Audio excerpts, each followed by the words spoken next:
بسم اللہ الرحمن الرحیم۔ السلام علیکم پیارے دوستو، امید ہے آپ سب خیریت سے ہوں گے۔ اگر آپ اس قسم کی مزید اسلامی ویڈیوز حاصل کرنا چاہتے ہیں تو ہمارے چینل کو سبسکرائب کریں۔ شروع اللہ کے پاک نام سے جو بڑا مہربان اور نہایت رحم کرنے والا ہے۔ حضرت جابر بن عبداللہ انصاری کی روایت ہے کہ ایک انصاری نوجوان نے اسلام قبول کیا جس کا نام سالبہ بن عبد الرحمن تھا۔ یہ نوجوان رسول اللہ صلی اللہ علیہ وسلم کی خدمت کیا کرتا تھا۔ ایک مرتبہ رسول اللہ صلی اللہ علیہ وسلم نے انہیں کسی کام کے لیے بھیجا تو اس نے گزرتے ہوئے ایک انصاری کے گھر جھانک لیا تو اندر عورت غسل کر رہی تھی۔ اب اس نوجوان کو خوف لاحق ہوا کہ کہیں ایسا نہ ہو کہ میری اس حرکت کی رسول اللہ صلی اللہ علیہ وسلم کو بذریعہ وحی اطلاع ہو جائے، لہٰذا خوف اور شرمندگی کے باعث وہ واپس بارگاہ رسالت میں حاضر نہ ہوا اور وہاں سے بھاگ کر مدینہ کے پہاڑوں میں جا کر چھپ گیا۔ جب اسے غائب ہوئے 40 روز گزر گئے تو جبرائیل علیہ السلام نازل ہوئے اور فرمایا، اے محمد، آپ کا رب آپ کو سلام کہتا ہے اور یہ کہ آپ کی امت کا ایک شخص ان پہاڑوں کی اوڑ میں چھپا مجھ سے پناہ کی درخواست کر رہا ہے۔ رسول اللہ صلی اللہ علیہ وسلم نے حضرت عمر فاروق رضی اللہ تعالی عنہ اور حضرت سلیمان فارسی رضی اللہ تعالی عنہ سے فرمایا کہ تم دونوں جاؤ اور اس نوجوان سالبہ کو تلاش کر کے میرے پاس لاؤ۔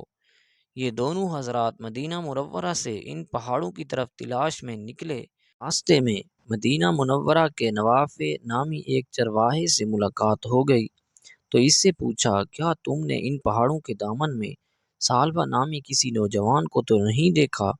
اس نے کہا کہ شاید آپ لوگ جہنم کے ڈر سے بھاگے ہوئے نوجوان کے بارے میں سوال کر رہے ہیں۔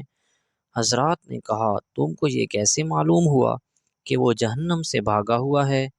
چرواہے نے کہا، وہ اس لیے کہ جب آدھی رات گزرتی ہے تو وہ اپنی پیشانی پر ہاتھ رکھ کے پہاڑوں کے دامن سے نمودار ہو کر اس طرح صدا لگاتا ہے، اے کاش تو میری روح کو بھی روحوں میں قبض کر لیتا اور جسم کو جسموں میں، اور مجھے فیصلے کے دن کے لیے مؤخر نہ رکھتا۔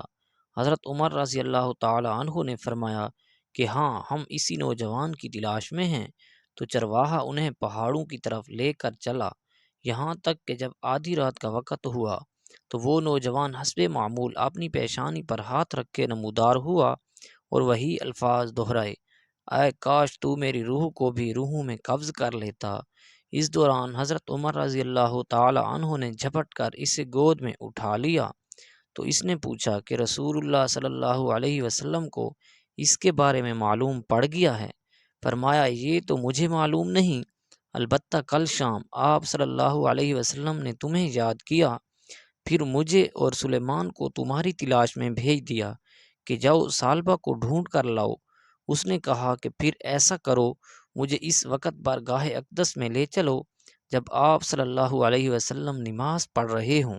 حضرت عمر اور سلیمان فارسی اس کو ساتھ لے کر چلے اور پیچھے صف میں کھڑا کر دیا۔ سالبہ نے جب حالت نماز میں رسول اللہ صلی اللہ علیہ وسلم کی تلاوت سنی تو بے ہوش ہو کر گر پڑا۔ سلام کے بعد جب رسول اللہ صلی اللہ علیہ وسلم نے ان حضرات سے سالبہ کے بارے میں پوچھا تو عرض کیا گیا، یا رسول اللہ صلی اللہ علیہ وسلم، یہ رہا سالبہ۔ رسول اللہ صلی اللہ علیہ وسلم نے اسے ہلایا تو وہ ہوش میں آ گیا تو آپ صلی اللہ علیہ وسلم نے فرمایا، تجھے کس چیز نے مجھ سے غائب کر دیا تھا؟ عرض کیا، میرے گناہ نے۔ رسول اللہ صلی اللہ علیہ وسلم نے اسے تسلی دی اور اسے اپنے گھر جانے کا حکم فرمایا۔ اس کے بعد یہ نوجوان 8 روز تک بیمار پڑا رہا۔ اطلاع ملنے پر حضرت سلیمان فارسی بارگاہ رسالت میں حاضر ہو کر عرض گزار ہوئے، یا رسول اللہ صلی اللہ علیہ وسلم، احساس گناہ نے سالبہ کو بیمار کر ڈالا۔ رسول اللہ صلی اللہ علیہ وسلم نے فرمایا، چلو ابھی سالبہ کی عیادت کریں۔ آپ صلی اللہ علیہ وسلم اس کے پاس تشریف لائے اور اس کا سر اپنی گود میں لے لیا۔ آپ صلی اللہ علیہ وسلم نے فرمایا، اس وقت تم کیا محسوس کر رہے ہو؟ تو اس نے فرمایا، یا رسول اللہ صلی اللہ علیہ وسلم، مجھے ایسے محسوس ہوتا ہے کہ میرے جسم کے گوشت میری کھال اور ہڈیوں کو چیوٹیاں سی کاٹ رہی ہیں۔ آپ صلی اللہ علیہ وسلم نے فرمایا کوئی خواہش ہو تو بتاؤ۔ عرض کیا یا رسول اللہ صلی اللہ علیہ وسلم میرے رب کی طرف سے مغفرت کا پروانہ اور بس۔ حضرت جبرائیل علیہ السلام نزول فرمایا اور فرمایا کہ اللہ فرما رہا ہے اگر میرا یہ بندہ زمین کی مقدار بھر بھی گناہ کرتا تو میں اسی مقدار میں اپنی رحمت اور مغفرت کے ساتھ اس کا استقبال کرتا۔ جب رسول اللہ صلی اللہ علیہ وسلم نے ثعلبہ کو اللہ کا یہ پیغام دیا تو اس نے چیخ کے ساتھ جان دے دی۔ رسول اللہ صلی اللہ علیہ وسلم نے ثعلبہ کی تجہیز و تدفین کا حکم فرمایا اور نماز جنازہ کے بعد اسے لے کر نکلے۔ ہم نے دیکھا کہ رسول اللہ صلی اللہ علیہ وسلم چلتے ہوئے انتہائی احتیاط کے ساتھ پورا پاؤں زمین پر رکھنے کے بجائے پنجوں کے بل جا رہے تھے۔ تدفین کے بعد رسول اللہ صلی اللہ علیہ وسلم سے اس کی وجہ پوچھی گئی تو آپ نے فرمایا قسم ہے اس ذات کی جس نے مجھے سچا نبی بنا کر بھیجا، وجہ یہ تھی کہ ثعلبہ کے جنازے کے ساتھ چلنے کے لیے آسمان سے اس قدر فرشتے نازل ہوئے کہ زمین پر پاؤں رکھنا مشکل تھا۔ انسان خطا کا پتلا ہے، اس سے گناہ کا احتمال رہتا ہے۔ جب کبھی انسان سے کوئی گناہ ہو جائے تو فوری طور پر توبہ کر لے تو یہ غلطی اور گناہ کا بہترین تدارک ہے۔ توبہ کا مطلب یہ ہے کہ انسان اپنے گناہ پر شرمندہ ہو اور آئندہ سے اس گناہ سے اجتناب کرے۔ سب سے پہلے انسان حضرت آدم علیہ السلام سے بھی چوک ہوئی تو انہوں نے رو رو کر خدا تعالیٰ کی بارگاہ میں معافی مانگی۔ خدا نے ان کی معافی کو قبول کرتے ہوئے انہیں معاف کر دیا۔